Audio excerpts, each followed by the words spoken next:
hear you, I think, but we can't see you. Okay, I'm not sure why that is, Anna. Okay. I can see you okay. Okay, can everyone see both of us, or let's see.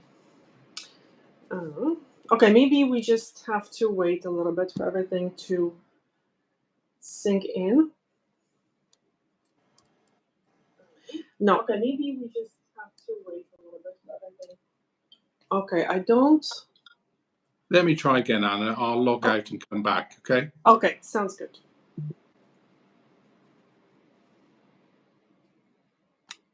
Okay, so let's see if we can add. No.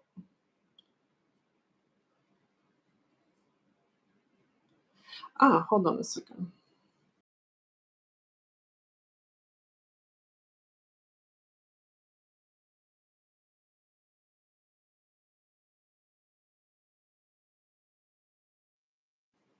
Oh, okay, hold on.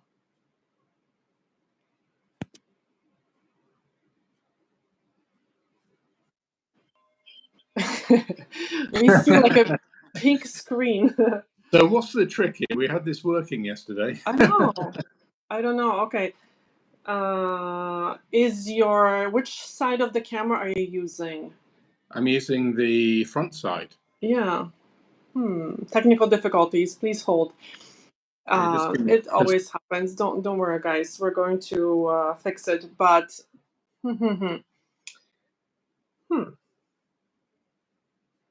I don't know. If you go, I don't know. Maybe try to hold on. I don't know. I'm going to just press different buttons and see if it works.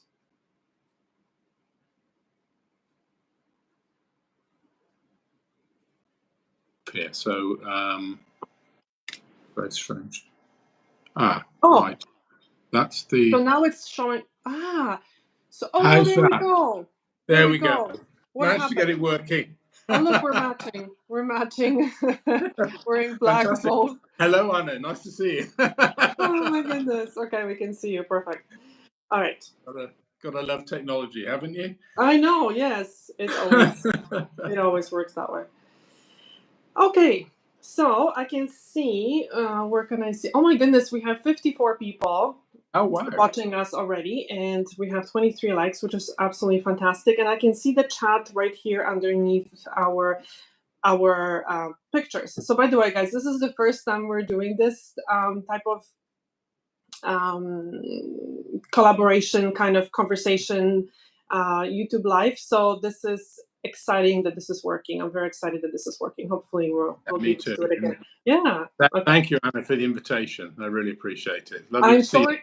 And I don't know why we didn't do this many years ago. I know, but I was so afraid of the technology. I was thinking, okay, this is going to be very difficult to actually put together. But no, this is super easy. Actually, on mobile, you can do it straight from the app. So this is really, really good. Yeah. Okay, great. So get your questions going, everyone. Marta is saying, so Marta is a good friend of ours, and she always helps us with when it comes to the lives. So it's good to see her here. Okay, of course my eyes have to start burning at the end of the day. Usually it happens. So, okay, I'm ready.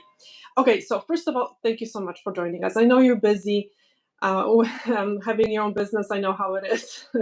Working crazy hours and weekends. So I'm really, really happy to have you here and to be able to talk about the allergic reactions to gel, because this seems to be very, very common, and people are having. I keep getting emails asking me about it. Yeah, Guys, sure. I'm not crying. You know what? I'm gonna get a tissue. 1 second. I'm really sorry.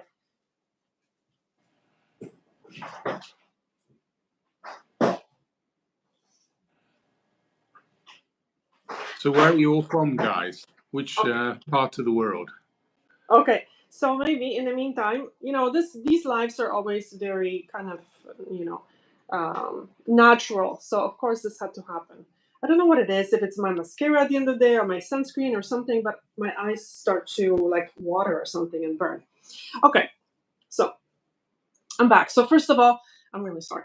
Bob, if you can just kind of explain to everyone, because not too many people that are in my circle know you, and we've known each other for a long time. I was thinking probably I've met you at one of the Orlando shows.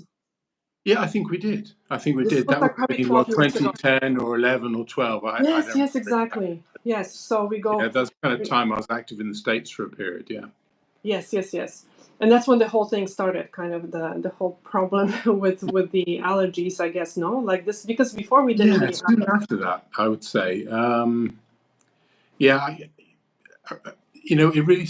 I mean, we can go into this in more detail later, perhaps, but I would say it really kind of started with the introduction of gel polish, and I think there's some reasons for that, which I'll be happy to explain. But it's around about 2012. I think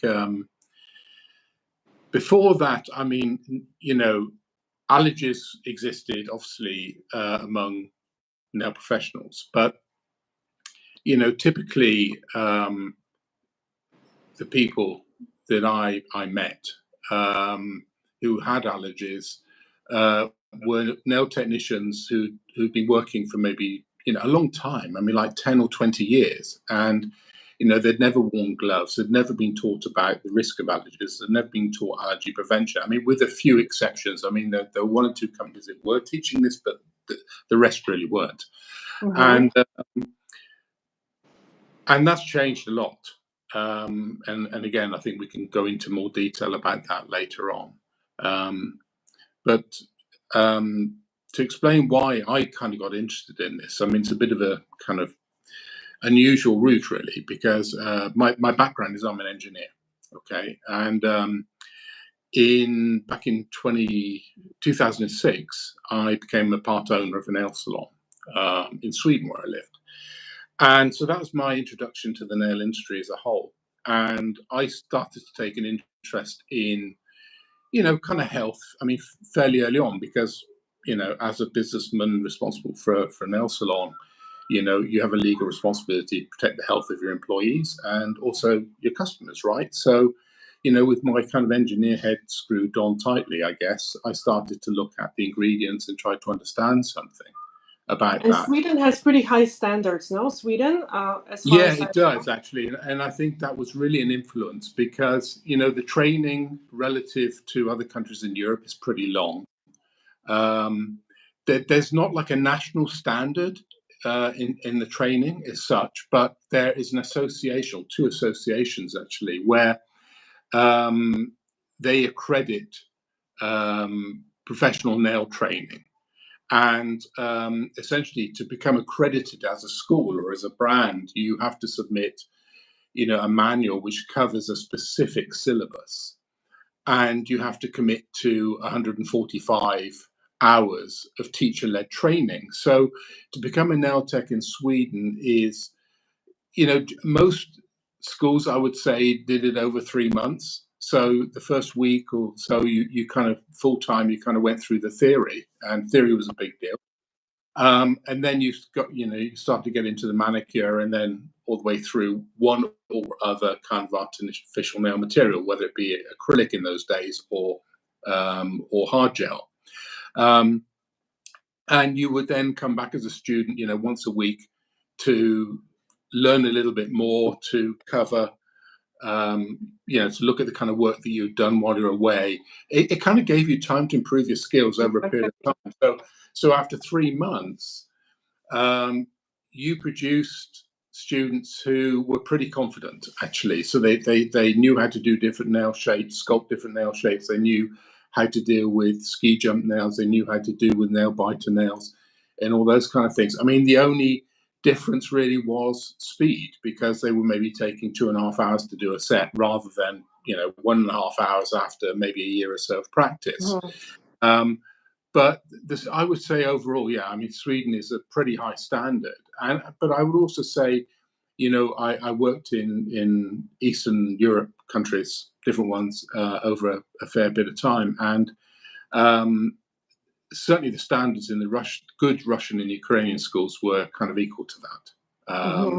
They took training very seriously. But, again, no national standards. So it was But in Sweden, how they controlled that was these associations, which the brand would become a member of, and then an accredited school or whatever. They had this agreement among the brands, amongst the distributors, that they wouldn't sell to anybody who had not had accredited training. Mm-hmm. So it really kind of controlled the market, and it forced new brands to come into the system and employ the same system. So it's kind of broken down, I think, over the last few years. Mm-hmm. So there are people who, brands who haven't become members of that association, which exist, but the standard's pretty high, yeah, overall. Mm-hmm. Mm-hmm. So that was before the trade shows and before we met. Yeah, that's Yes. right. Okay. So at that point, I think I really can't remember how early we met actually, but so it was during this time working in the nail salon or being a part of the nail salon, started to travel more to international beauty shows and nail competitions, and I met a lot of nail techs who were some of the top kind of nail competitors and nail artists in Europe and in the US, and surprisingly, quite a number of those had allergies. Hmm. And I just thought, well, if they can get allergies with their kind of commitment and dedication and all the rest of it, then there's something to this. And that's when I became seriously interested, and also a little bit frustrated, I guess, that what most people were doing back in those days, and probably that was true for you as well, Anna, is that you couldn't find all the nail products you wanted from one brand. So especially if you were competing and you kind of needed, very high performance products to work in that kind of environment, then you had to buy, you would choose an acrylic from brand X, and you'd choose a hard gel from brand Y, and you'd choose colored acrylics from them, and you'd choose, whatever. And so you had to make your own kind of toolkit. And I just thought that doesn't make sense either. So it was those two things, a little bit frustration. There wasn't a brand where I could buy everything I wanted that was at competition level. Mm-hmm. And secondly, just my concern about allergies, having met people who I really respected who developed allergies, having friends in the industry in Sweden who developed allergies, even asthma in one case, which kind of got me into the whole kind of area of having adequate ventilation in a nail salon to protect your lungs. Yeah. And that became really such a passion that I thought I'll do something about it. And that's why I created my company in 2009 to develop hypoallergenic products, and also products that my team would be happy to use, who were very demanding nail techs, and that was the goal. It was a bit of a crazy goal, really, but 15 years later, we're still here doing the same. My goodness. And I mean, creating these products is a process. Like, this is not something that you would just buy from a factory, like pre-made. Like, you actually made the products specifically for your need, right? With chemists. Pretty much. I mean, there are a couple of factories that produce something, but it's also a question of whether you like the products that they produce.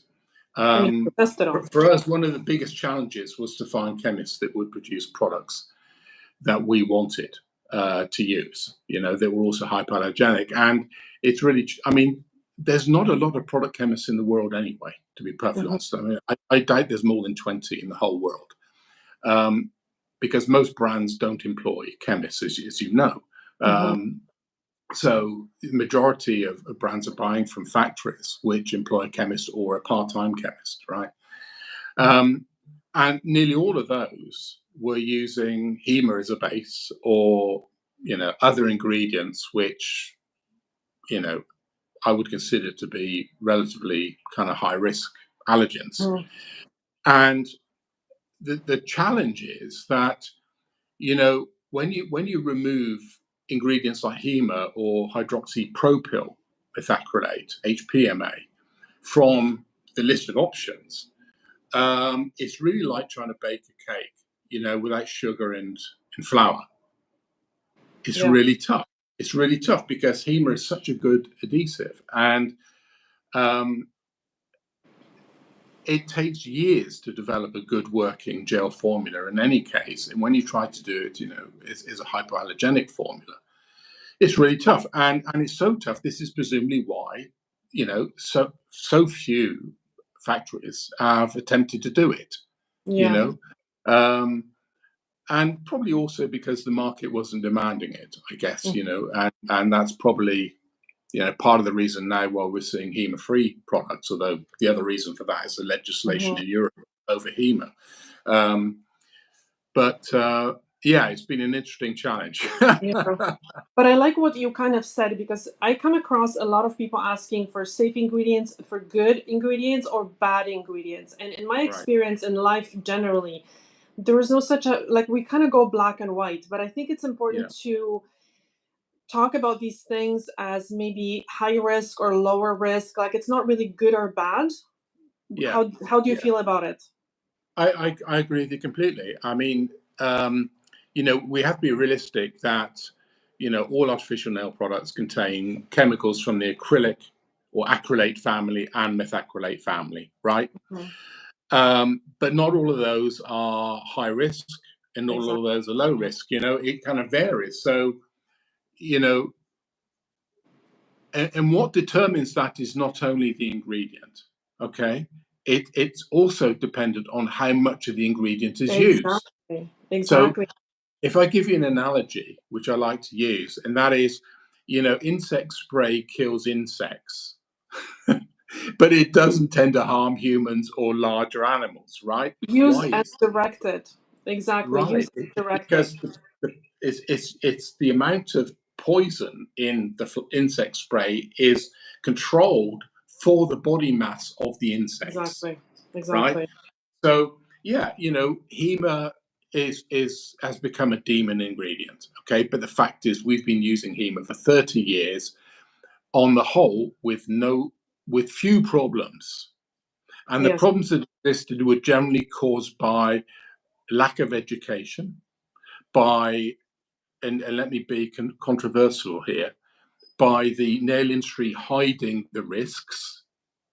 Okay, and I would say that they've been culpable about hiding risks and some misinformation, for 40 years, to be perfectly honest with you, which is probably one of the things that drives my passion. And as I said, if you go back to like 2012 kind of era, the nail techs who developed allergies didn't wear gloves, were wiping nail off, With the nail. corner of the finger, had sticky gel brushes, were putting their arms in monomer. Yeah, was smoking and eating on the table. Those I were the remember days. those times. I remember those times. And everything was fine. everything was cool, but then a percentage of them, and they may have other health conditions. It may be an age thing because your immune system weakens as you get older. It can be a whole bunch of factors, just genetics. They developed, allergies. But the point is, it was devastating for them because a lot of them had to leave a career that they loved, and it was that realization which made me understand how serious this was. This wasn't just a game, like, getting burnt or scalded and you get completely healed within, a certain amount of time. This was a lifelong thing, and it affected lives. And if you're a nail tech, I mean, people who come into this industry tend to be creative individuals, social individuals. They love all of that, and the nail industry really fits around their character, their persona. Plus the fact so many nail techs have families and they need, a reasonably paying job which fits around their family or people that they care for, right? And of course, there's a lot of single mums in the industry as well, because there is everywhere, And so it's a really unusual job in the way that, women can come into this and men can come into this with a relatively low cost of entry, right? and they can create their own business. They can work the hours they want to work. They can control their own lives. They don't have some boss sitting on their head if what they want. Not to work maybe in a salon or something with other people. And you can take it in any direction you want. I mean, you can become an educator, you can work on a cruise ship, you can write articles for magazines, you can become a nail judge, you can be a nail competitor, you can create your own brand, you can travel the world if you want, on the back of this. So it's really an incredible career, I think. And I think it's kind of shameful how the people who pay for the industry to exist have been treated. Their health they've been playing games with their health. Exactly. And this is why, like, sometimes people would ask me, like, oh my God, you're talking about gels? I thought gels were bad. And I'm like, no, I'm not saying gels are bad. I'm just saying that they should be used by people that are educated on how to use them properly. What I'm talking about is pros and cons. Yeah.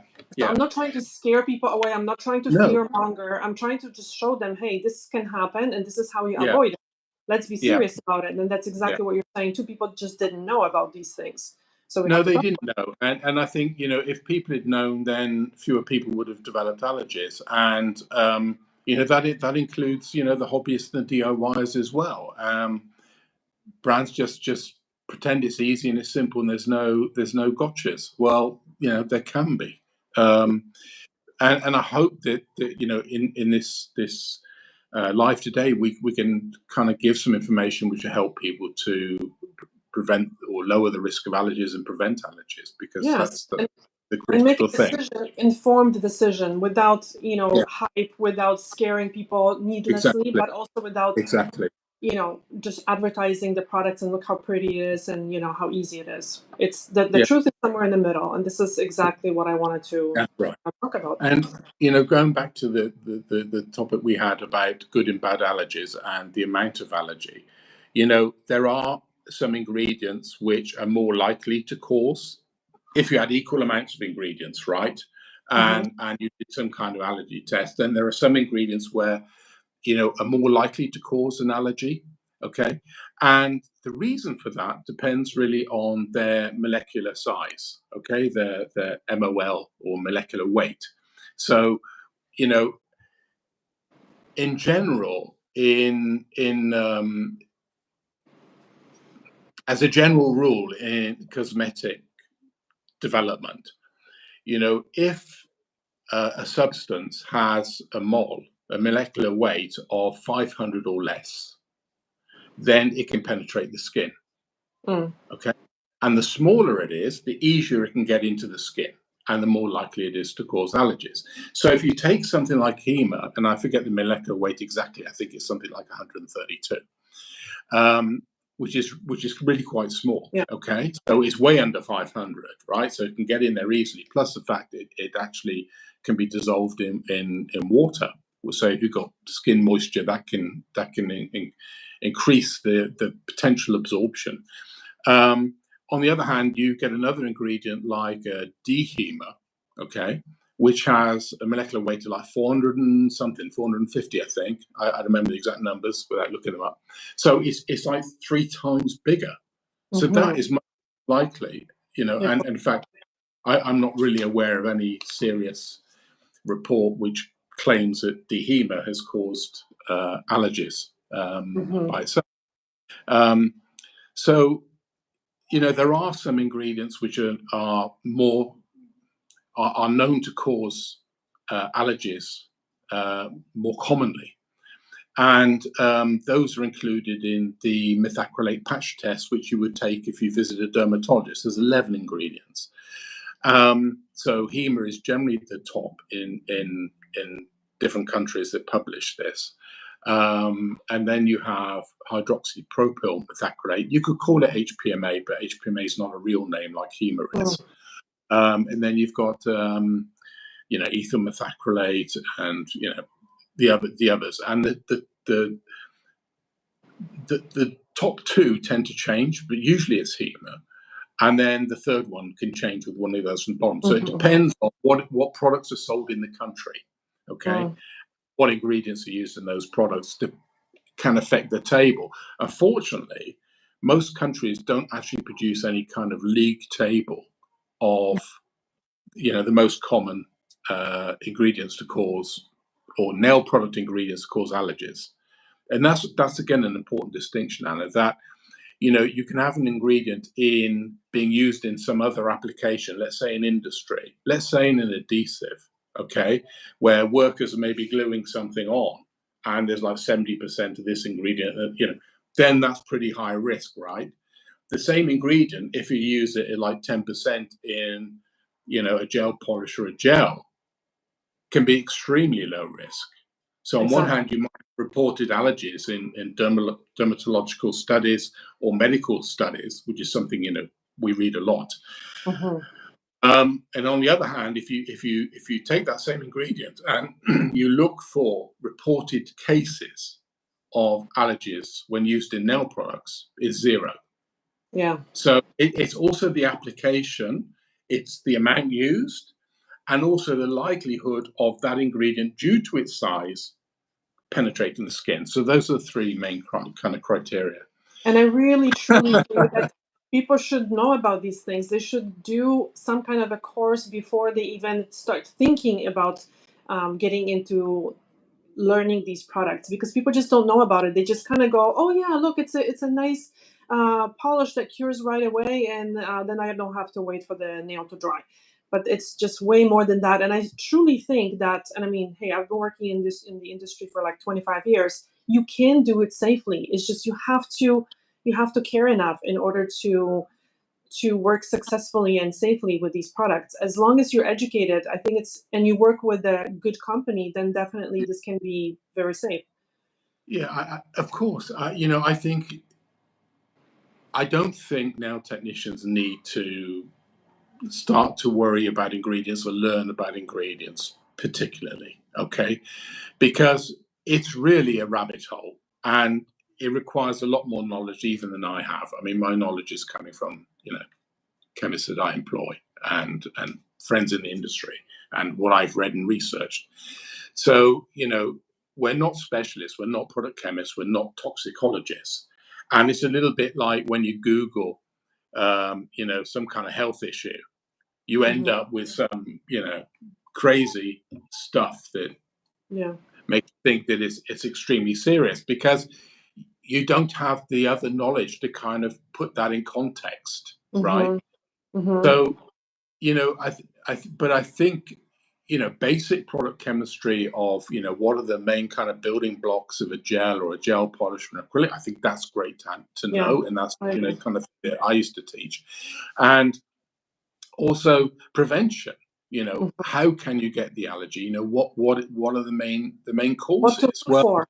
Yeah, and what to look for. And this is what we have to still talk about it, because a lot of times people think that this is some kind of, they would get a reaction like some sneezing, watery eyes, because they think allergy is like allergy to pollen or something. And they just don't make the connection. They're like, yeah, every time I did my nails, a couple days later I had blisters, but I thought it was the alcohol or acetone or something. So maybe we should talk about a little bit about how the allergies present themselves at the very beginning, because I think people miss that beginning, and then they just get further and further into the allergies. Yeah, I mean, you can have food allergies, you can have other types of allergies, and what we're talking about here is allergic contact dermatitis. Okay, so this is specifically a type of allergy which affects the skin. Okay, and why is that? It's because let's go back a level. Allergies are an immune system response. Okay, and the immune system is trying to protect us. And it's a response which has evolved. It's part of evolution, human evolution, and also animal evolution, that has evolved to protect us from things like parasites, from toxins, and from other baddies which can harm us, right? So in terms of nail product or nail ingredient allergies, this is specific to the skin. And it's caused by repeated exposure of undercured or uncured artificial nail product. Okay. And I'm being very precise in my language here. Okay. Mm-hmm. What does that mean? It means that if there's no skin contact, there can be no allergic reaction. Right? It's as simple as that. The moment you have an allergic reaction, you have done something wrong, intentionally or unintentionally. Usually But some skin contacts happened. It's not magic. Okay. So how can that happen? Well, one of the most common ways, which I mean, I agree with, but it was actually, cited by a report from the British Association of Dermatologists in August 2018, is the use of UV lamps, which do not correctly cure the product. Okay, what does that mean? When a product is not correctly cured, then it means that the chemical reaction to go from a gel-like substance to a hard acrylic plastic has not been completed, right? What does that mean? It means that there are raw ingredients remaining embedded in that hard plastic artificial nail. Okay. Now, how much? Well, that depends how undercured it is. And I should also say that even if the artificial nail is correctly cured, what that means in real terms is not 100% polymerization, 100% use of all the raw ingredients, that everything's used up. It means over 90%. Mm-hmm. So even in a correctly cured artificial nail, there's going to be 10% of raw ingredients left. Okay. So why is that? I mean, because because I'm sure we're going to get this question, so I'll answer it before we get it. So, what you're doing when the UV light or heat, in the case of acrylic, starts the chemical reaction by the UV light hitting a photoinitiator, which is the catalyst which starts to heat up, it starts to generate the chemical reaction, right? So an analogy could be yeast in bread, and I'm going to come back to that analogy later on, right? So without that, nothing will happen. It will just sit on the nail, okay? The chemical reaction starts, and if the light is not bright enough or it is not on for long enough, then the chemical reaction will die out. Okay. Now, even if you cure correctly and with a lamp which can do a correct cure, what you're doing in that chemical process is you're combining monomers and polymers in the case of acrylic, or monomers and oligomers, which are like short chains of molecules, right? So you've got molecules, you've got short chains of molecules, or you've got polymers, which are long chains of polymers. You're trying to combine all of that into a solid, okay? That solid being the artificial nail. And it's because you use these smaller building blocks, these monomers and oligomers and gels, which is why it's a gel substance, okay? So as this starts to kind of stiffen up, it's hard for the raw ingredients to kind of move around and attach themselves and be part of those long chains, right? So actually, sorry to interrupt, because I think Doug Shun made this comparison. Let's say if you have a crowd of people and everyone has to hold their hands, at first it's easy to find an empty hand next to you. Right. But once people start holding hands, then you might have one person who's like far away with one hand free. That's a beautiful example. Yeah. Yeah. So this is what happens. At first, it's very quick. That happens very quick, but then it slows down. And if you don't have the proper light, it's not going to happen. That's right. And that's why the heat rises very quickly. Yes. And then as the chemical reaction slows down, there's less heat generated. So you can't see me. It's kind of coming down like that, right? Until it becomes cool. And that's one way that you can measure, the curing. And unfortunately, as you know, you can't see visually whether the gel or the gel polish or the acrylic is correctly cured. Okay. Tests like, putting it on a foil, putting it in a lamp, curing it, is it sticky underneath? Can we please Sorry, stop? that's not, you No, know, exactly. Can we please stop this is that? a myth that's been running for years, okay, Yeah, by people who don't understand product chemistry. So it's, you've got to use specialist equipment in a laboratory in order to find out if the product is fully cured. And I really wish that myth didn't exist, because this has led to so many people buying third-party UV LED lamps, thinking that brands are scamming them, selling their own lamps, right? Which is, nonsense. I personally wish that, as a brand ourselves, we didn't have to sell UV lamps. I wish there was exactly. a universal lamp, and I think I won't say any more. I mean, I think it'd be wonderful if Exactly. everybody in the world could use the same lamp, right? Yeah. But Trust it's me, not possible. brands don't make money on the lamps. They don't make money on the lamps. The lamps are a big pain in the behind They to are. I mean, carry and everything. sure. I mean, it takes a lot of warehouse space. You have to buy it in pretty high quantity, and the return rate or the sale rate is not so high. So you've got them in stock for a long time, and plus you've got all the issue about warranties. Okay, plus disposal in Europe. You can be legally responsible for the disposal in Europe. So it's a service more than it is actually something that I think most brands actually want to sell. And what I would say is that for people who believe that any UV lamp can cure any product, I want to explain something, because so often on social media, I see these discussions, have done for years, as you have, Anna, right? And everybody talks about the wavelength. It must be the correct wavelength. Well, yes, sure, it must be the correct wavelength. Wavelength was an issue back in 2012 when the first LED-based UV lamps came out, because the old glass mercury bulb lamps, that we had in the past, they generated the majority of light, UV light, around 365 nanometers. Okay. Mhm. And then the first gel polishers came out, and they introduced a UV lamp, an LED-based UV lamp. Now, at that time, 365 nanometer LEDs didn't exist, or they were too expensive. So they used 405. Okay. So you had this problem that if you bought one of these new gel polish LED UV lamps, it wouldn't cure your old hard gels, which needed 365. Okay.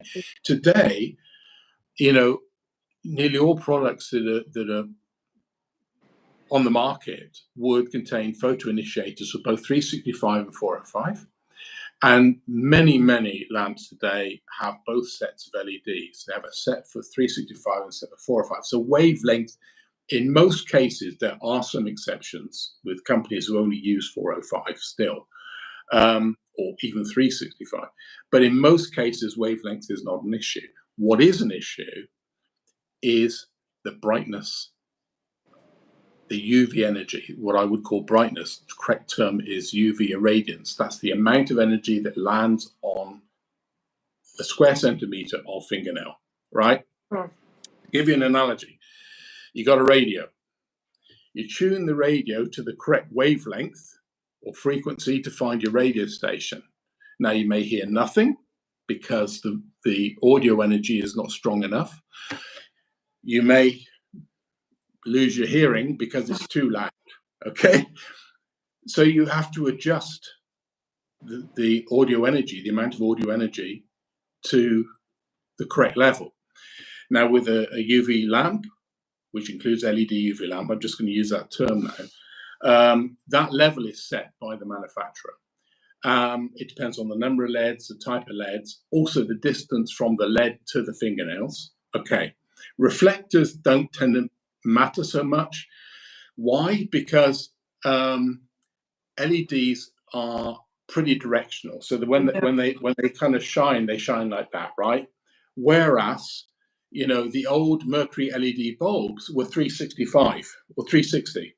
They were shining everywhere, places you Like didn't in want. cars. Remember the cars? The lights long time Yeah, ago, they sure. would You shine like needed the Yeah. Right, you need the reflector to throw all the unused light, which is going in the wrong direction, back out onto the road.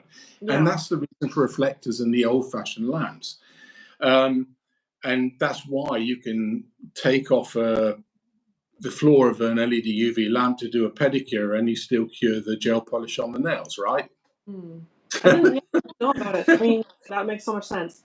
Yeah, I thought the mirrors still actually made a difference, but yeah, you're correct, because I mean, probably. At the end of the day, if the brand is doing its job properly, the chemist will use the lamp, whether it has reflectors or not reflectors, Yeah. whatever their brand lamp has, and he will be testing the curing for all the products and Yeah. all the product colors, because how a gel polish which is black cures or white is completely different For from other sure. colors. So Exactly. you have to do this test every time you develop a new color, let alone a different type of product. You have to do this test, okay? And then you have to adjust the photo initiator so that you get the curing time you want, and you don't get excessive heat, okay? Hmm. And the chemical reaction is going to finish. So, all of that kind of process has to go on if you're developing products. Hmm. Um, and that's why, the lamp has to match the products, or the products have to match the lamp, okay? Otherwise, it's impossible. You're not going to get correct curing. If you take 10 36-watt lamps, and 36 watts simply means the amount of energy you're using, right? It's like how many gallons a car uses, right? Hmm. And you measure the amount of UV brightness, you can find a variation of up to 400%. Right. Yeah. So imagine a graph, okay, with 10 lamps, and you've got a gel with, let's say, with a photo initiator of a certain amount, certain type in there. Let's draw a line across there, right, across this graph, okay? And now plot, for each lamp, plot its maximum brightness at that wavelength, right? Some will Hmm. be above the line, which is going to cause heat spikes. Yeah. It's too much energy, it's curing too fast, right? Too much exothermic chemical Reaction. reaction. Hmm. It can be below the line, in which case it will never produce enough energy to cure the gel. None of them are going to be on the line, I promise you, because I've done the test. So Yeah. that's why it does match. Exactly. So the companies that are telling you, yeah, any lamp will cure, they just try to sell the product because it's easier to Sure, do it that way. sure. And the companies That's that the are just selling, scam. exactly. That's actually the scam, not the brands who do the job properly and offer a safe working system. And remember, a lamp is a central part of the system, right? You can't take the lamp out and say it's a working system. It's got to be everything that the chemist tests, Hmm. okay, from the product company. UV lamp factories don't have a clue what photo initiator are in my products. Haven't got a clue. And, the gel factories have no idea what the UV brightness is of all the different lamps, and they can't make products to suit everything because it's such a wide variety. So that's why if you choose X of this and Y of that from different factories, you've got zero chance of Yeah. actually being a good match. Okay. And So again, to use a kind of analogy about baking bread, you know I understand, once we start talking about chemistry, it's easy to kind of get phased by that and go back to sitting in class at school and wishing the lesson would end. But, cooking is chemistry, is food chemistry, right? So if you imagine a situation where you've been left with, 10 balls of dough, and all with different amounts of yeast in it, and you're asked to bake it in an oven where you can't control the temperature, you probably wouldn't expect a good result. yeah, so I mean, the oven can bake it, but can underbake it or overbake it. Yeah, So it's burn it. true, it And baked it, sure, it changed and something, but it's either going to be underbaked or overbaked. sure, it's a random process. You've broken the system, right? Because you haven't followed the formula, you haven't followed the recipe, and that's the other point. That when you start to substitute, different ingredients in the recipe, I mean, you can't expect to get the same result. So when you start product mixing, you're going into a territory where the product chemist never tested that. So, why do it? I don't understand. I mean, the risk of losing a customer because, your nails are unreliable, or you've given them an allergy or onycolysis. Yeah. It can take you several months to get a customer back to fill that space. And in the No, meantime, you've I, maybe I lost, can't even imagine. you've It's lost horrible. money, Yeah. plus the risk to reputation, Um, and I think, when you talk about cost of lamps, people complain about cost of lamps. Okay, a lamp, let's say it costs $200, $250, whatever it is, right? This is a tool that should last for 2 years. How many services did you make? How much money did you make? What is the amount of cost of that lamp per service? We should be working cost of materials, right, per Mhm. service. Let's include the lamp now. It's pennies. It's nothing. Yeah. So, it's like trying to put cheap tires on a car. Yeah. The tires are an essential part of the car. I used to work with automotive companies years ago when I had my engineer hat, and I tell you, the amount of research they do into tires and tire technology, braking performance, the amount of noise generated, handling. I mean, it's a work of art, I can tell you. And those tires are matched to that type of vehicle.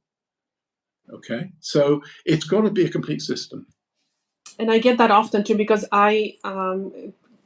people ask me on my channel, like, what can I use as a DIYer to cure, for example, CND shellac, because the CND lamps are very expensive. What else can I use? And honestly, I'm just, no, don't do it. Like, either don't use the product or get the lamp. It's absolutely essential to use proper lamps, because like you said, they might end up eventually, and it's a situation where people say, oh no, but I've done it for 5 years and nothing happened. But I think it's the same situation where people are like, oh, I've smoked my whole entire life, or my uncle, and nothing ever happened to him. Sure. It's it's the randomness of life. And Yeah. here's the problem, you don't know whether when you play Russian roulette, whether the bullet's coming up. What's the percentage, like, of the allergic reactions now? Because I've has I've it been I've read tested? I've read 3%, but I have to say I Or- think, there's no it's unbelievable how badly this is monitored. Countries don't produce reports of these kind of allergies so that which ingredients are the most and causing the most allergies within a country, right? For niche like nail salons, and not every case is reported. I mean, not every person who develops a nail product or nail ingredient allergy actually reports it. So the whole exactly. thing is under the radar, and I suspect, it's a hell of a lot more than we all think. People are not reporting, for sure, because every person that has talked to me about allergic reactions, first thing that I ask is, have you talked about it with your nail technician? If they're using the product themselves, I'm like, have you contacted the brand? No, they don't. Yeah. Nobody I did. think I mean, I've been kind of communicating with people and giving advice, I mean, since kind of 12, 13 years now. Yeah. Like you, I get a lot of questions and a lot of requests for advice and support, and I'm always happy to give it like you are. And I think that a lot of people feel embarrassed.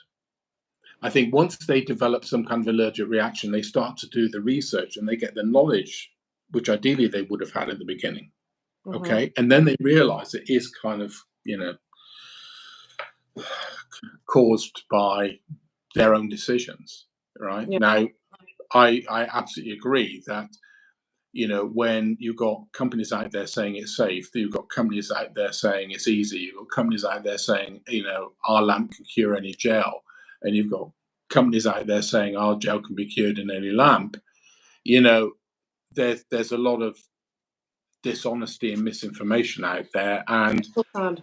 for most people wouldn't have a reason to do their research, you know, until they develop an allergic reaction, especially kind of hobbyists. Although I think that some of the scandals in the last 4 or 5 years, which have got a lot of attention on social media, has raised the awareness. But, when I was trying to talk about this and I was writing articles for magazines and all this kind of thing, from like 2010, 2012, 2013, this kind of time, you know, it was just crickets. Nobody was really interested, you know, and I couldn't believe it, because if I was a nail tech in a salon and I loved my job, you know, I would have gone with the safer products, and I would have done what was necessary to try to protect my health, you know, because, okay, maybe you're going to be lucky, you know, but, you know, we all wear seatbelts in the cars, right? Yeah. Because you never know, you know, and Yeah. if it matters enough to you, do something about it, Yeah. you know?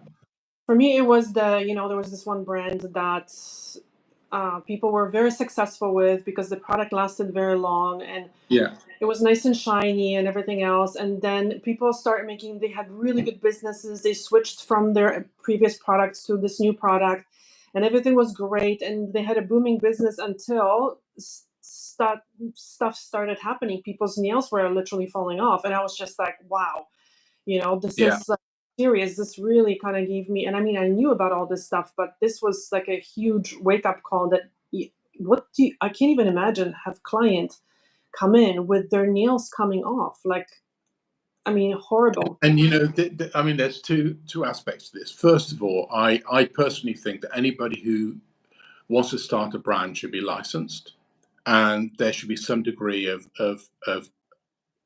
education, or they should be encouraged to hire some kind of consultant to guide them. It's not acceptable for people who know nothing about product chemistry to be buying products from places like China, Yeah. you know, and exposing their customers and their nail salon customers to allergies. Now, Yeah. we talked earlier, you know, about back in 2012, people who developed allergies typically had worked for 10 or 20 years, right? Never wore gloves, never didn't know anything. Today, when you have salon clients developing allergies who aren't working every day, their exposure to the product is once every 4 weeks, and they developed onycolysis and they develop allergies. This tells you how toxic those products are. It's absolutely a sign. Okay, so I think something should be done about it, and I struggle to understand why so many nail salons continue to justify the use of certain products.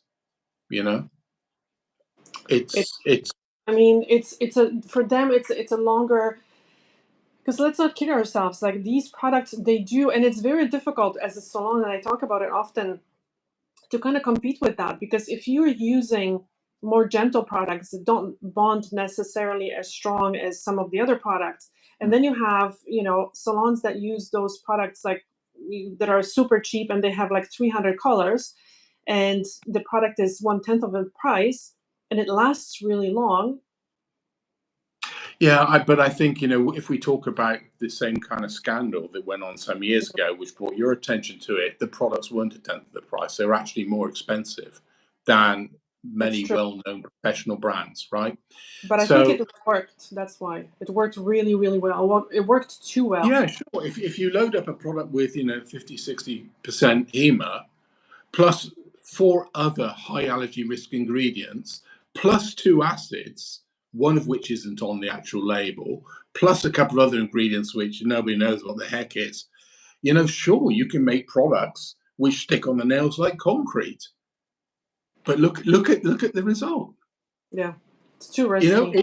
The thing to remember is that these factories in China, they don't have professional and hobby products. They make one type of gel polish, okay, or gel, and they will sell to anybody.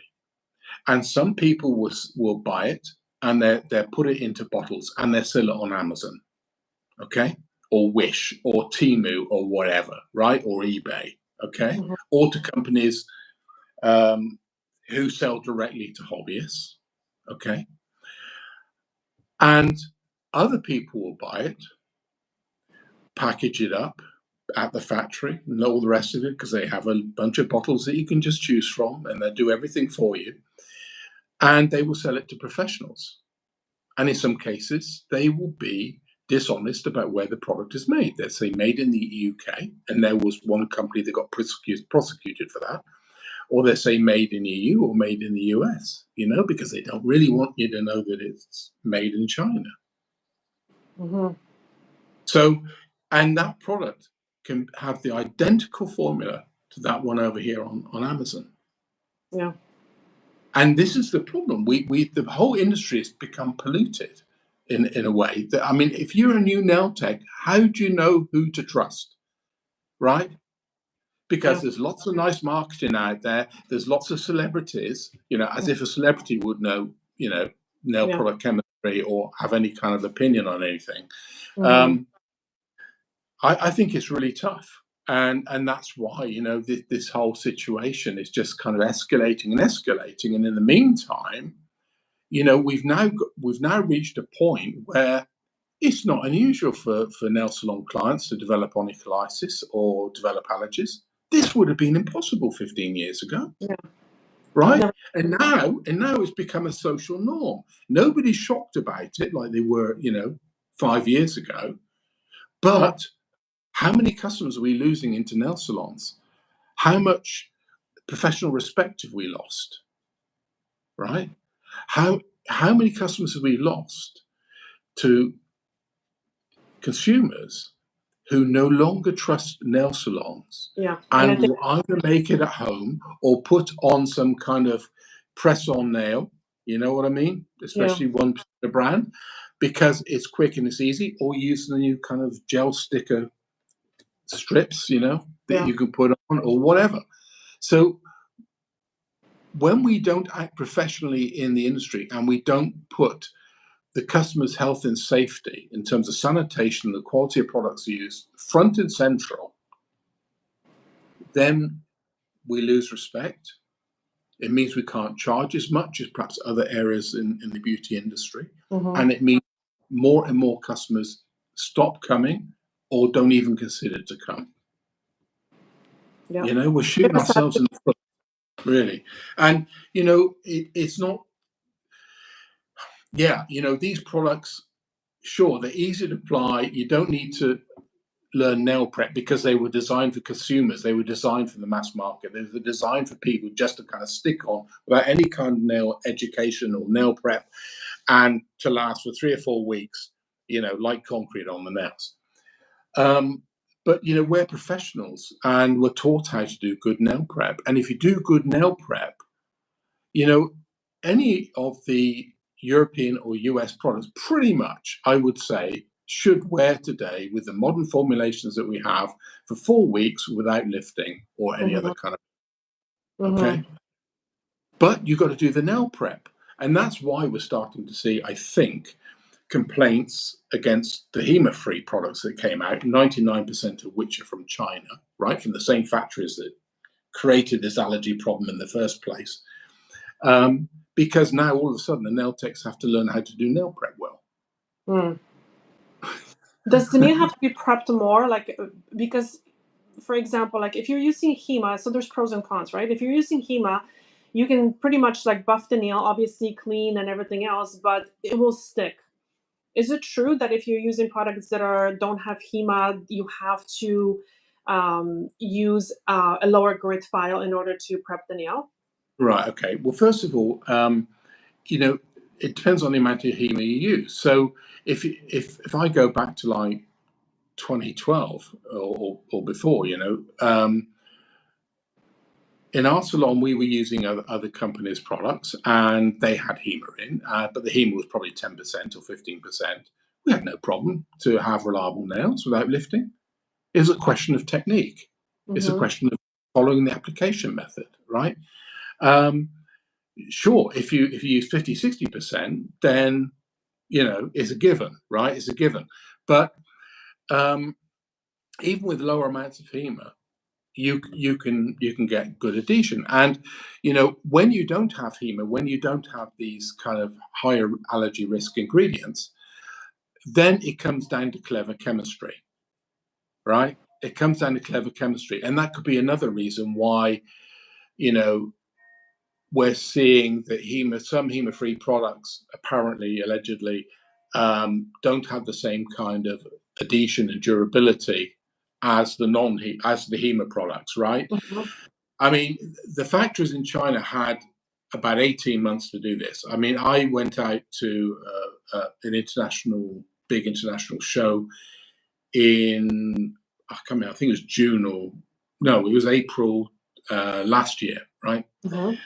Where a lot of these factories kind of appear. And I kind of go every couple of years, just have a look around, see what's coming out, what competition there is, those kind of things. And just because I enjoy visiting the country. And the previous 2 years, none of those factories in China had HEMA-free products. And last year, all of them either had it or they were in development. This is, just think about this. How could it be that nearly every brand has a HEMA-free product now? Hmm. Are there 10,000 product chemists? Probably not. Yep. And that's not the answer, really, right? Like I keep saying too, like the HEMA is not the devil. It's the lack of the education. And actually, well, it could be the devil because this is the situation we're put in right now because people are so sensitized that you have to start using different products because they already are coming with issues, right? A lot of the clients with some kind of allergic reactions. Yeah, I mean, once somebody develops a reaction and an allergy, an early ingredient allergy or allergies, because usually you don't just get an allergy to one ingredient, usually it's several. Okay, especially HEMA, because HEMA is like a kind of gateway allergen where it encourages allergies to other ingredients. So normally if you get a patch test done the first time, you'll have 3 or 4 ingredients which you react to and different levels. Okay, some will be severe, some less severe, whatever. What happens then is that your immune system becomes more sensitive. Okay, and it becomes completely unpredictable. Mm. So some people may be lucky enough that having known which ingredients they react to, if they find products that don't contain those ingredients and they change the behavior which caused the skin contact, then they will be able to continue to work or use these artificial nail products for a long time. Okay. But you made a However, very good point. Exactly. So it's two things. So changing the product and changing the behavior. yeah, What caused it? because if you don't change the behavior, and this is, to be honest, quite common because people don't know. They only learn a small part, or they take advice from people who have no right to give advice, to be perfectly honest. You have to do the two, because you have to understand, why did this happen to me? How did it happen to me? How did I get that skin contact? Because you could say to yourself, I've been working cleanly. I'm very meticulous what I do. Okay, I wear gloves. I do this. I do that. Okay, but if you are undercuring product and you then have raw ingredients which are left in the material in the nail, and you file, that dust will contain potential allergens. Okay. Also, when you soak off, the acetone, which will break down the nail to encourage removal, will also absorb these raw ingredients. And that's then sitting on the skin underneath the foil for 20 minutes. Yeah. And maybe when you take the foil off, you're not cleaning that skin area very well. So somebody's walking around doing their shopping in Tesco, with these ingredients still on the nail for the next 4 hours until they wash their hands properly. Yeah. Okay.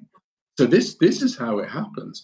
And going back to the dust issue, there are 2 types of dust, roughly, in a simplified way, created. Okay, when you file, there's visible dust, which irritates everybody. Okay, and we have dust catchers and all the rest of it. And then you have invisible dust. Invisible dust is particularly created by electric files, and it's such small particles that they float in the air. Okay. Now you remember, perhaps if you're in your lounge or in your house and you've got a bright sunny day and you've got a shaft of sunlight coming into your room, and you can see these little speckles of dust in the light. It's like that. And every service that you do, that pollution cloud will increase in density, and it will remain there until you completely vent the air in that room by opening all the doors and windows for 15 minutes, assuming there's some kind of breeze. Okay, those particles will eventually come into contact with exposed skin. And this is why you can get allergic reactions under sensitive areas on the face, like under the eyes and on the neck. And people say, but how can it be a nail product allergy? Because I've got this. It's Mm-hmm. from the dust.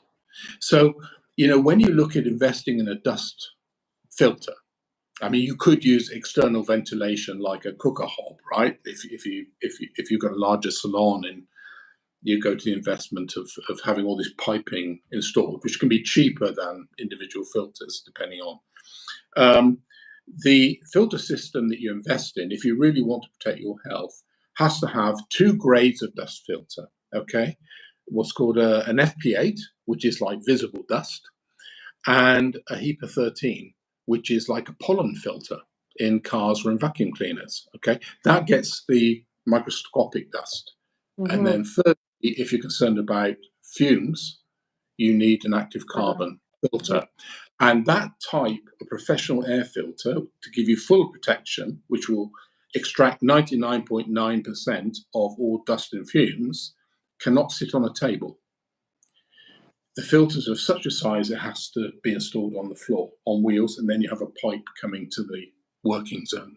Okay, so that's the most common way, undercuring dust or acetone, which people are getting the skin contact with. And this is what I get often, that questions like, yeah, but I don't touch the skin. And sometimes like, okay, maybe I touched it once, but that's not the skin contact we're talking about. We're talking No, it's not or, enough. I mean, it's got to be repeated. Yeah. Usually over a long time. I mean, if you're using, European or US made products, not brands, because it can be different, as I explained, they can be buying from anywhere. But if you have products which are manufactured in the EU or the US at the real factories, then they are formulated, even if they use HEMA, the HEMA is low, the hydroxypropyl methacrylate is low, okay, or whatever. So they're formulated for professionals to use every day. And, they know people are human, they make mistakes, they get skin contact. The risk is minimal. Okay, the risk is minimal. This is why it used to take 10 or 20 years, right, without even gloves.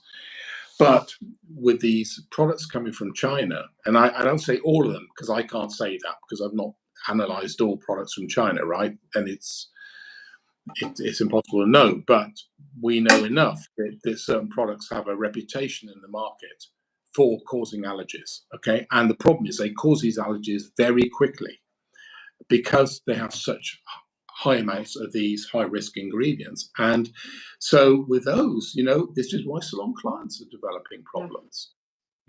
Once every 4 weeks. It should never happen. It should be impossible, right? This tells you how bad those products are. Yeah, because as far as I remember, clients never had allergic reactions. It's usually I never heard of it in my life so this until is so last years. This kind of gave me a different look at the situation. So basically, as the nail technicians or as end users, I mean, we should not really, really, really worry about the ingredients as much. We should worry more about the proper technique and working with a reputable company, brand, that actually knows what they're selling and will give you a brand-specific training. Yeah. Because that's how to use with the product safely. I agree. I would. This won't be a popular comment, right? So, if I knowing what I know, if I was a new nail technician, okay, which is kind of mutually exclusive because I couldn't know that and be a new nail technician, so it's a nonsense really. But but to use that phrase, if I knew, I would look for brands which are older than 2012. Because in 2012, everything changed when the Chinese factories started to produce products which became available to us. Why? Because of price. Because it became easier to start a brand. Yeah. You know, if you want to start a brand in 2011, okay, and let's assume you're not going to hire a chemist and all the rest of it, okay, but you want to start a brand. And how most brands actually were in those days was they bought from one of the US or the EU factories, okay. Those factories tended to sell in larger amounts, bulk, right? You could buy the gel from them, okay. You could, but you couldn't buy the bottles, and you had to buy the bottles from somewhere else. Do your own research. You know, you didn't have Alibaba in those days, so you actually had to go out doing a ton of physical Google searching over hundreds or thousands of hours to find packaging. Yeah. You then had to, you know, get all the design done for the labels and all the rest of it. To give you an example, if you wanted, let's say, 100 color gels back in 2011, different colors, I think you would have had to invest it maybe 80 to 100,000 euro to start the business. Today, you can buy 100 15 ml gel polish bottles from China for less than 50 cents each. Yeah, I don't even So, know. you know, and they will fill it, and they will give you a choice of bottles, and they will put the label on, okay? And if you want the coloured hat, they'll do that because nobody else will pretty much do it because there's no machine for it. So you could start a brand for $5,000, including website. Okay, and that's why we have the explosion of brands in the last 12, 13 years. Yeah. And many of those brands were created by people who were never educators for a brand, had no product chemistry knowledge,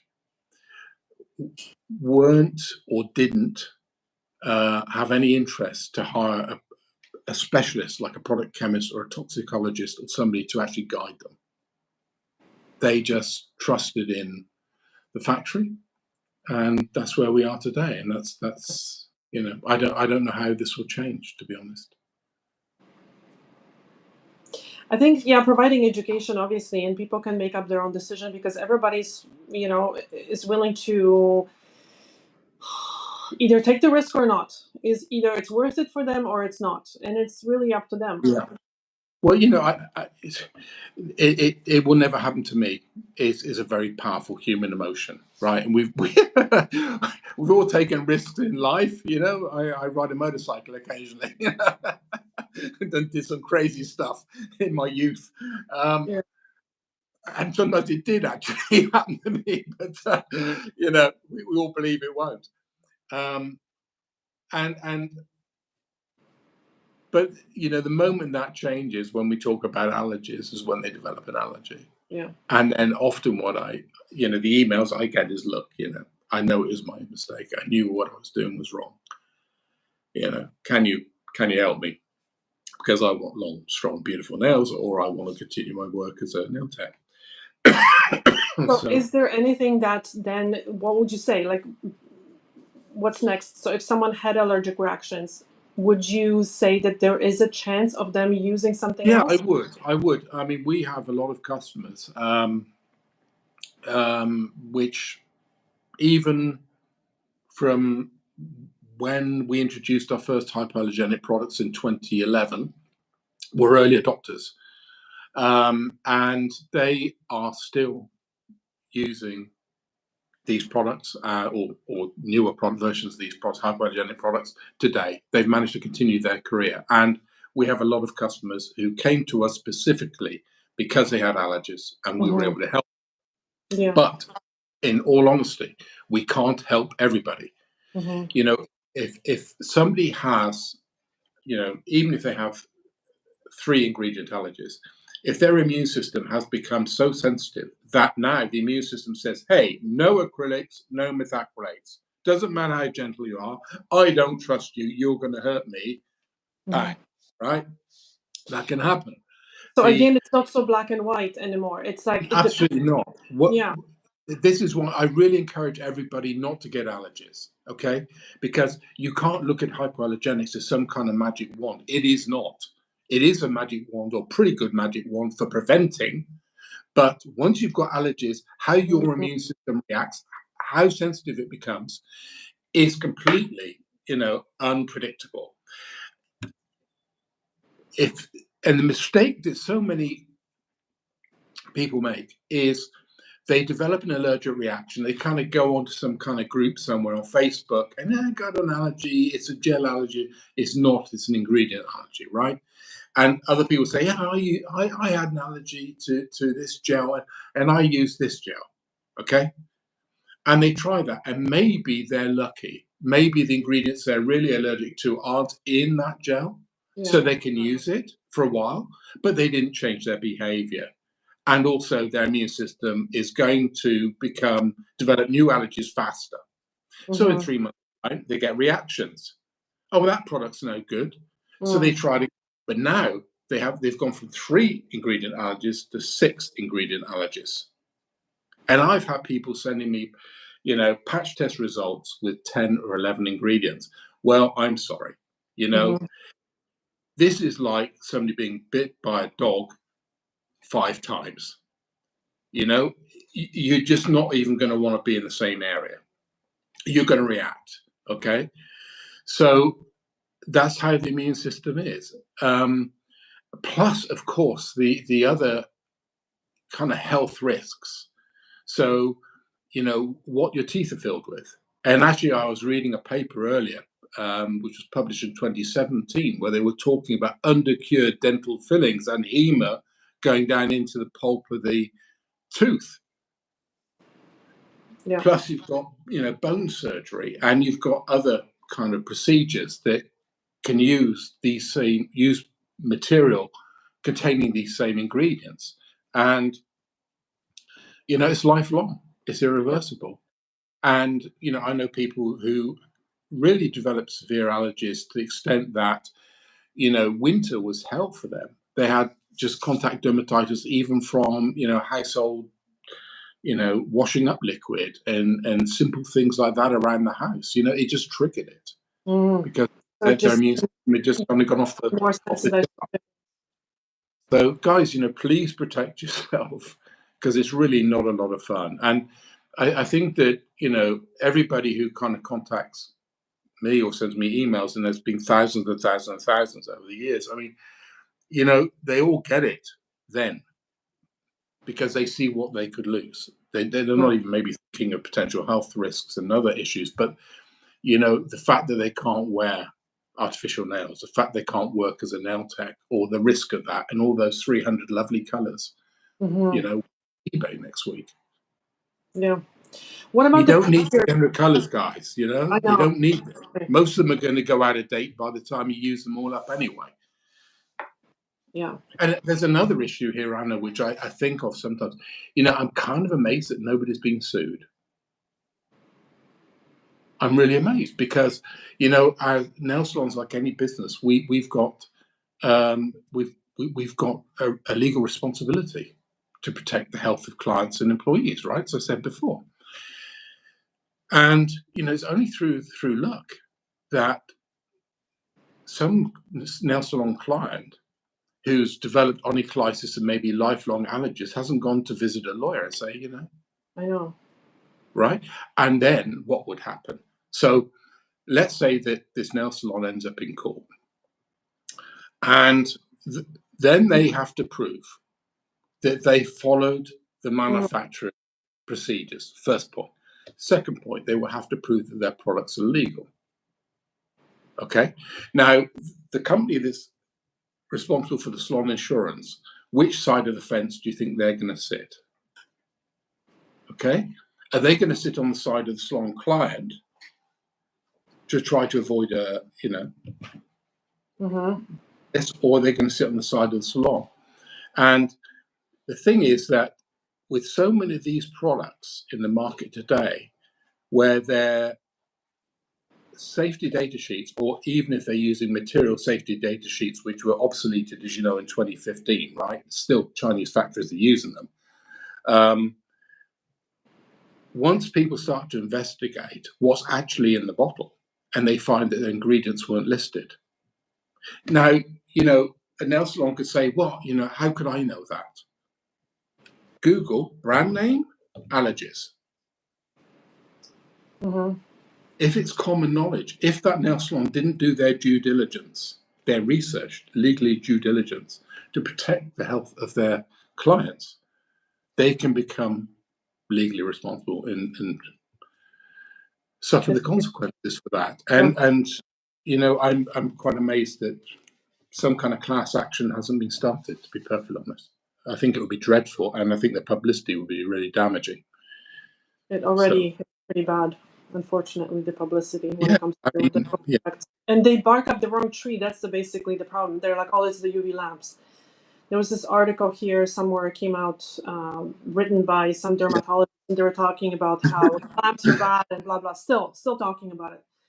And people are like, I've heard it. I'm like, what exactly did you hear? Well, I don't know, actually. But what the dermatologists don't tell you is that they've got skin treatments that use UV, which are 3 times more powerful than the nail salon lamps, okay?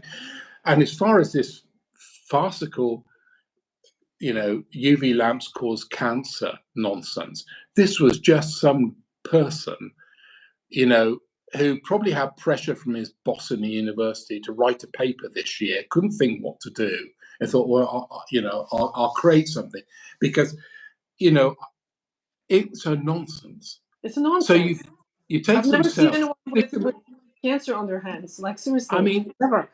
How you make a connection between putting some random cells in a Petri dish, bombarding it with UV light at, much higher levels than in a nail salon lamp, right? And then saying, well, something went wrong. Yeah, sure, you microwave them. What the hell do you think happened here? And trying to say this is a serious scientific paper. It's a nonsense. Did you know that there are more than 10,000 published scientific papers which are considered to be fraud? It's unbelievable how this whole kind of scientific peer-reviewed study situation has been corrupted in the last years. But this paper was, and actually if you read the first paragraph, it doesn't say will cause cancer. It uses this kind of inferring language. Oh, it damaged the cells. Okay, so what? But you go outside and you damage the cells too. So sure. And why is it when they reckon that there's 30 million gel services a year in the US, okay, which would include gel polish, I suppose. Multiply that by 30, you're up to 900 million or some number. I can't do the maths about it. Yeah. Over 40 years, billions. Yeah, so you would think with that kind of sample, which is massively more than any kind of sample that a pharmaceutical company would do to test the drugs, right? Yeah. You've got this enormous historical database. Nobody has actually proven that UV lamps can cause cancer. It's idiotic even to try to prove it, because the history says it's impossible. Yeah. Otherwise, we'd know about it. Otherwise, some other scientists would be making their name, getting published in a revered journal, with, hey, I got it. I got the proof we needed, guys. But half of the dermatologists that you see on TikTok, you see in other places, they're absolutely ignorant about nail product chemistry. Yeah. So, don't trust anything that comes out of their mouths, basically. I quickly wanted to ask, because I have so many people asking about the dips. So basically, that would be an acrylic powder mixed with cyanoacrylate, or what? How do they? Okay. Yeah. Well, dips can use cyanoacrylate, or they can use a kind of gel. In both cases, they're acrylates, or they contain methacrylates. Cyano or ethyl cyanoacrylate, which is, it's a form of superglue, is used on the lashes as well. Yeah. It's a pretty low risk allergen, but it can cause allergies. So you might be lucky, you might not. Okay. The bigger problem actually with ethyl cyanoacrylate is the vapors, the fumes. Yes, they have to be. Actually, in Sweden, there was a regulation that came out even in like 20. When did lashes start coming out? was it 2009 or 8? Something about that. Yeah. Anyway, they came out with, it became mandatory for nail and lash salons in Sweden to have a recommended filter to track the fumes from cyanoacrylate. I remember that. Can be very nasty. Sorry? It can, it can cause lung inflammation and yeah. I remember when I was doing fiberglass years and years ago, you had to be careful because that smell was like, it wasn't even smell, it was like this fumes, right? These fumes that were very irritating to breathe, for sure. Yeah. And another question, because I don't even know about it, the pre-cured nail strips that people are asking me, what the heck is that? Pre-cured nail strips. I honestly don't know. I've seen them around. I know that they're quite popular in some areas. I've not tested them. I haven't seen the ingredients. I think it was an idea that originally came out of Korea, but I think the majority are made in China now. So would you trust it? I don't know. I really sounds too good to be true again, right? Yeah. Yeah. Okay. What else did we miss, possibly? This is so fascinating. I can talk about this for hours. Seriously. Okay, let's just very quickly. Let's talk about onycholysis for a bit, maybe, yes. Anna. Okay? Because, this was a big issue some years ago and continues to be an issue. And, there are several reasons why onycholysis can occur, right? So, it can be trauma. It could be some kind of skin disease like psoriasis. It could be some other kind of medical condition.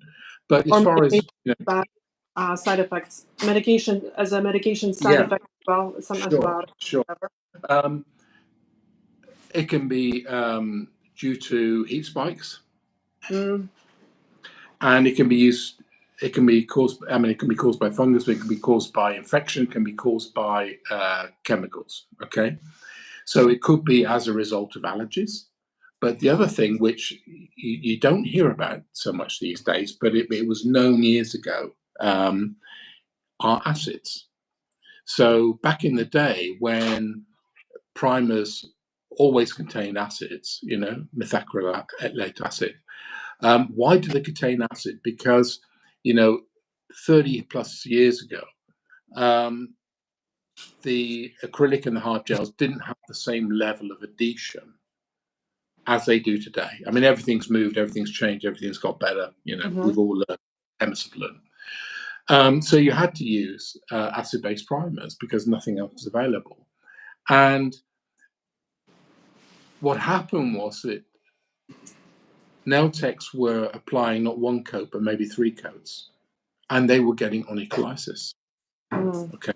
There were other issues to the acids as well, because they can burn the skin. If you drop them, I think it's on cloth, they can ignite as well, if you get a drop on cloth. So non-acid or lower acid base primers started to become available, especially as the adhesion improved. In some cases, products don't require a primer these days. It depends on the product.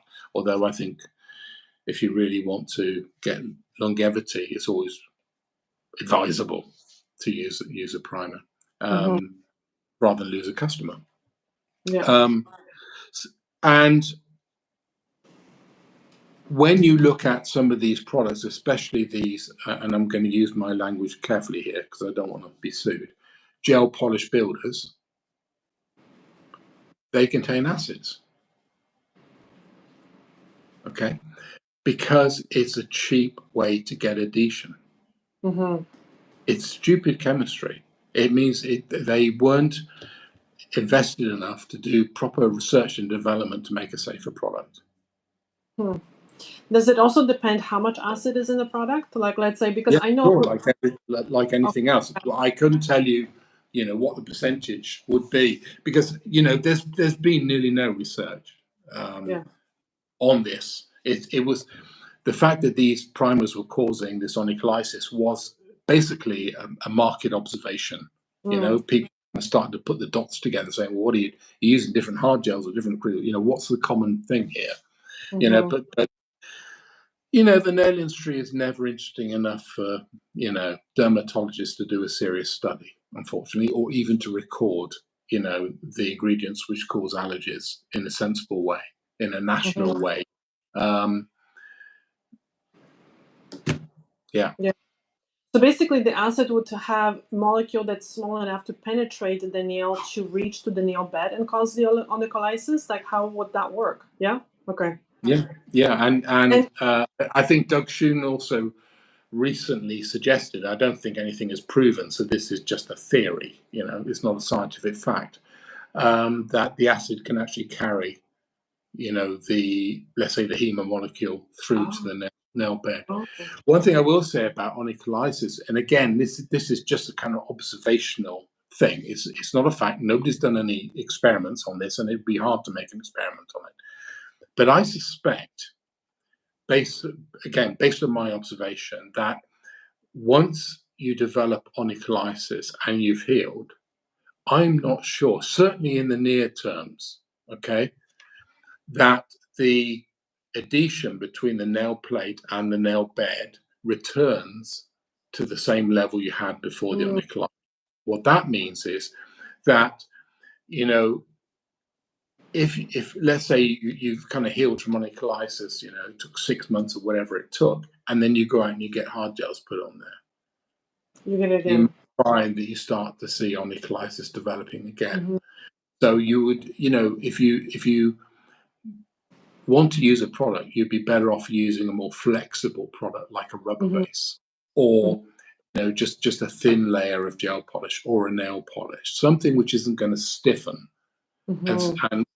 and you know, ride with the, you know, it's going to keep the nail plate rigid. And so when the nail bed flexes, it starts to pull away at the edges. Yeah. So, Another but very again, important, this is just my suspicion.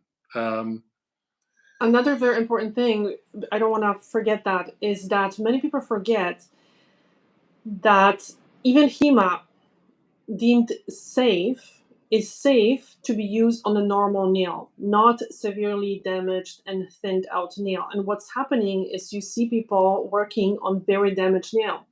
And that, I think, causes a lot of problems too, because first of all, you'll get huge heat spikes, and then you might actually get the product penetrating to the nail bed and cause the onycolysis as well. Yeah, sure.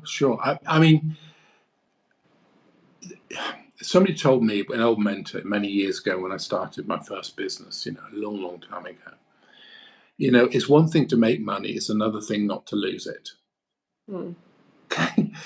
So I always kind of took this precautionary approach to business. And that means that as a nail salon owner, I would only allow healthy nails to be serviced. It doesn't matter how much the customers who maybe you love and they're a long-term customer scream and shout, "Oh, I've got this special event. I need this. I need that." If it happens, they'll forget all that and they'll blame you. And if you were to end up in court, you'd be the one in trouble because you work on unhealthy nails. So always protect yourself. Always protect your do the right thing. You know, never work on nails which are damaged or where there's any kind of suspicion that there could be a problem down the line. Doesn't matter how much people. I see companies advertise like that. They show a nail that is like so flexible and it's so thin, it's bending. They're like, "Oh, look, we can just put on this builder and now you have a healthy nail." This is what you sometimes see, and it's just sad. And this is why I'm like so passionate about sharing the education about it, because then people will make, hopefully, informed decisions and they will use the products better, so they don't cause themselves such issues. Because it's a huge no-no to be using these products on such damaged nails, or learning how to say no to the client. Yeah, I think, you know, it's And I understand it's tough, especially if you're kind of a new nail tech and you're desperate for customers and all the rest of it. But nothing ever good comes out of it. It's like this, that in any relationship, whether it's love, whether it's business, whether it's friendship, you've got to have boundaries. Okay, there are some things you will expect, you'll permit, and some things you won't. And if you don't adhere to those boundaries, you're the one who's going to get hurt. Mm-hmm. Okay, so it's your business. You decide the customers that you want to take. Okay, and those customers have to respect you and value you, yeah, and have to accept the boundaries as they will impose boundaries on you by being a customer, that you Mm-hmm. treat them in a certain way with a certain degree of respect, with a certain amount of timeliness, than the way you do your sanitation. I mean, it works both ways, but it's got to work like that. Is Yeah. a kind of mutual respect for the relationship to be healthy and long term. And when you get customers who try to step over those boundaries, be very careful, and if necessary, next time tell them you're fully booked and find somebody else who respects you to fill their place. Yeah. That would be my advice. I think as a new business owner, it's a really tough thing to learn, because you're kind of nervous and you don't have the full confidence. But the other thing I would say is that sometimes in life you have to act it. You have to act confident, and people will then follow the lead. Yeah. This is one reason why I think, and maybe it's an old-fashioned idea, I think wearing aprons or some kind of professional clothing in the salon is also very useful, because it's like when you visit a dentist. If he was just in jeans, and the jeans had oil on there because he was working on his car at the weekend, you wouldn't really want that guy putting some I spinning think thing what in it your is mouth. creating a healthy boundaries between the Yeah, it professional is. It and the client. is. I think It so. is. Yeah. Yeah. But we have a lot of, obviously, DIYers, people that unfortunately, and it pains me to say that, lost trust in the industry, or they don't have either the means or the trust or a good professional near them. So what is your opinion on these products being used by DIYers? Like, do you think they can be used safely? Good professional products? I know it sounds silly, but professional. Um,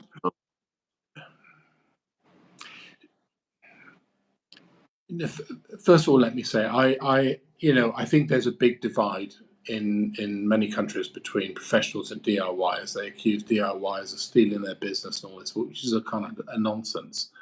Because we don't all hire landscape gardeners to mow our grass. We don't all hire decorators to paint our walls. We don't hire photographers to do our weddings, because everybody's got a phone, right? Yeah. So I think there's a degree of hypocrisy there. And the other thing I would say is that if as a professional you can't do a better job than a DIYer, then you've got a problem. You should be better trained. You made that investment. You chose the school you went to. So if somebody can do better than you as a hobbyist, then that's your fault, not the enthusiasm of some person who's doing this, because we're all DIYers at some point in our lives, taking jobs away from other people. Now, and the other thing I would say is this industry was born of DIYers. It was born of DIYers. Some of the most famous people, like your Tom Holcombs and all those old timers that kind of started the industry and created the educational structure, okay, which we've all kind of been standing on the shoulders of them for the last 40 years. They started off as hobbyists because there was no system before. There was no system, okay? And many nail techs, and some of the best nail techs even today, came to the industry through DIY. And I think, the idea that we can pull up the ladders, hey, wait, professional, you can't come up, is a nonsense. And I think what we should be doing as professionals is encouraging them and giving them the information and trying to help them on their journey, because it will benefit us as a whole in the industry. When you create this polarization, this them and us stuff, then what happens is, of course, they make bad decisions because nobody's educating them, Mm-hmm. right? So, come back to your question. If you give a DIYer a professional product which has been formulated to be, safer, let's say it like that, okay, Mm-hmm. then probably, they're going to be okay, at least for a longer time. But Mm-hmm. what I would say is, if those companies who are going to do that also provided, some education, for example, we publish, a nail allergy guide, which is on free download, right? We even have a website, Say No to Allergies Today, where you can get this. So we try to, spread the word and try to educate people. I think in that situation, then they're going to do it anyway. So let's try to guide them to the safer way of doing it. Okay. I agree. People always got hold of professional products somewhere or another, throughout. It doesn't matter what restriction. I remember all this nonsense when gel polish came out, and one particular brand said this will always be a professional product. And we all kind of went, yeah, right. Yeah. It appeared in, is it Sally's in the States, isn't it? Sally's, the chain, yeah. I wanted to test this theory.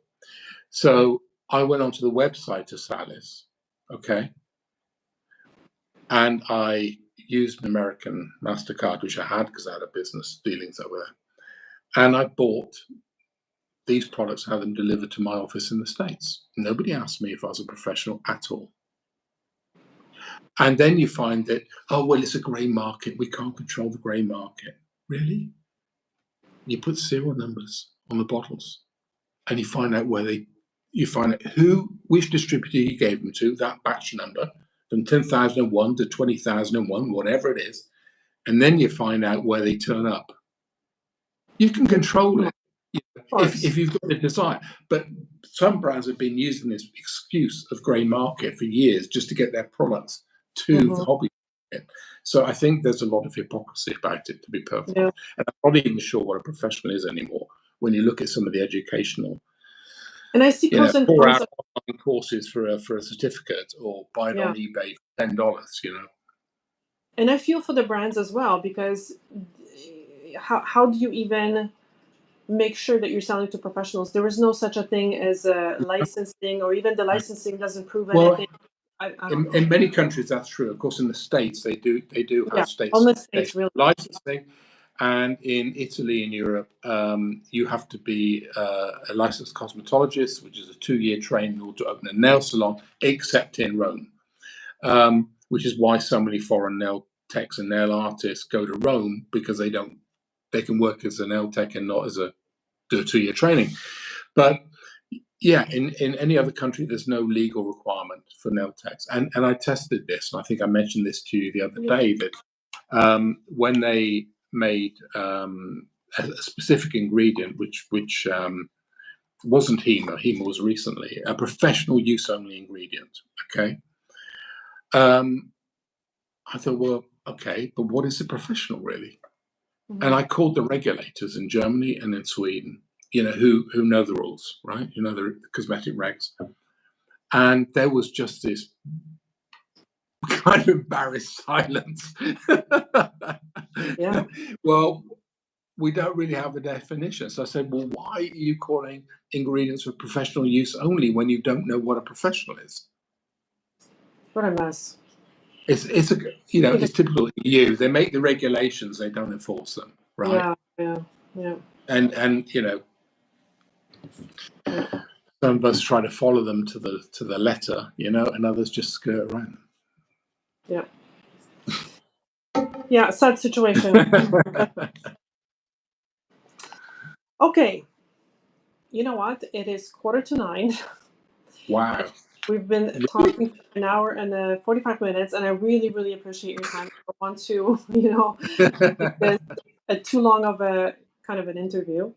Well, So we can do it another time, anytime you like, I Anna. I Always know. I think we should happy do to it do it. again, guys. Like this is absolutely fascinating because we had so many questions kind of written down and everything else, Yeah. and it kind of went a little bit different direction, but it's fantastic. Like it's really good to talk to you. So thank you so much I've for that. enjoyed it a lot, and I can see quite a lot of questions and activity, and I that really know, I makes know. it So actually. So maybe what we can do, if you would be kind enough, if you're interested and if you have the time, maybe based on the questions that we received, maybe we can do possibly yeah, another get together whenever and you like, okay, whenever you like, just let me know, and if sounds it's free in my perfect. diary, then I'll be more than happy to. It's Now that been a we know real how pleasure. to make this work. I'm so happy that I was able to set it up. So this is great. Guys, Yeah, I think it was something with the iPhone here. I don't know, when I hit it, no, it kind that's perfect. Now we know. And the tables are matching. Have you noticed that? We're both sitting at like a wooden Oh table. yeah, we are. Oh, yeah. Okay, guys, I have to run. Can you believe I have to go and do a pedicure now? I have a client No. who's going away, Okay. so I have to do some work. All right. But Bob, Bob, sorry. I know because I used to Robert. Yeah. Thank you so much. Thank you so much for Anna, thank you for the invitation. I love the it. Really. information. It's for me, it's such a pleasure, and it's so important to spread the knowledge because if I can help people avoid allergies, or help them to be more successful in their career, or to be Journey. enthusiastic, become a professional, then that's really a source of pleasure for me. And yeah, it's always for me been more of a kind of mission, I would say, than a business. Yeah, I want to change the I think we industry, shared that. I think we shared that. like Thank you you do. so much. Like you do. We're the same mold. Thank you so much. I Well have done, to, Anna. guys. Hopefully, we'll see Robert another day. Thank you so much for joining. We had so many people. I'm really, really happy about this. Thanks a lot, Thank you guys. so much, Thank you for your guys. attention. Thank you, Anna. Thank See you. you Thank soon. you. Bye bye. Bye. Bye. How do I shut it off? And